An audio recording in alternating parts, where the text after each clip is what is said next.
ক্রীড়া মন্ত্রণালয়ের উপদেষ্টা মহোদয় জনাব আসিফ সাহেব যিনি হয়েছেন, কোটা আন্দোলনের যে স্টুডেন্টরা আছে বা যে সমন্বয়কের ভেতরে একজন ক্রীড়া মন্ত্রণালয়ের উপদেষ্টা মহোদয় জনাব আসিফ সাহেব যিনি হয়েছেন, আপনি দেখবেন উনি কিন্তু খেলাধুলা নিয়ে এখন থেকে উনি কাজ করবেন, বাংলাদেশের সার্বিক খেলাধুলার বিষয়গুলো নিয়ে কাজ করবেন।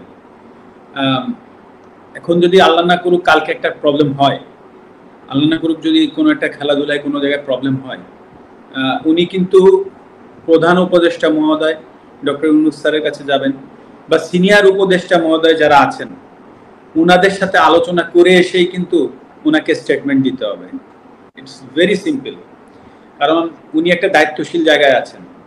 তো হুট করেই একটা সমস্যার সমাধান উনি একা কিন্তু এসে এই আপনাদের সামনে মানে প্রেসের সামনে হুট করে বলে ফেলতে পারবে না। তো দায়িত্বশীল জায়গাগুলোই কিন্তু অনেক কিছু চিন্তা করে কথা বলতে হয়।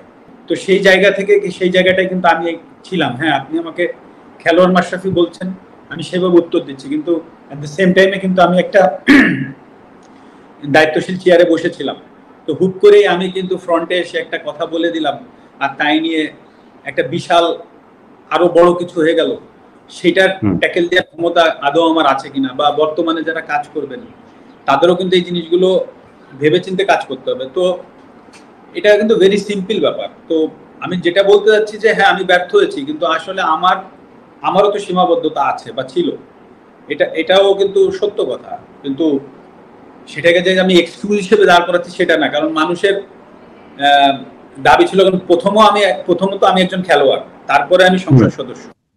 কারণ আমি খেলোয়াড় থেকে আমার পরিচয় মাশরাফি না হলে আমি অবশ্যই ওই সংসদ সদস্যে আমার যে ডাক নাম ছিল, আমার নড়াইলের মানুষ চিন্ত কৌশিক নামে, সেই নামে আমি নিশ্চয়ই সংসদ সদস্য হইতে পারতাম না।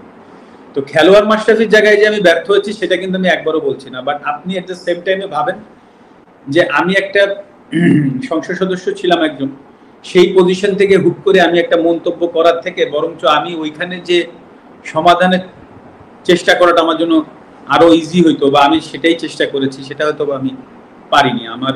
সেটাই আমার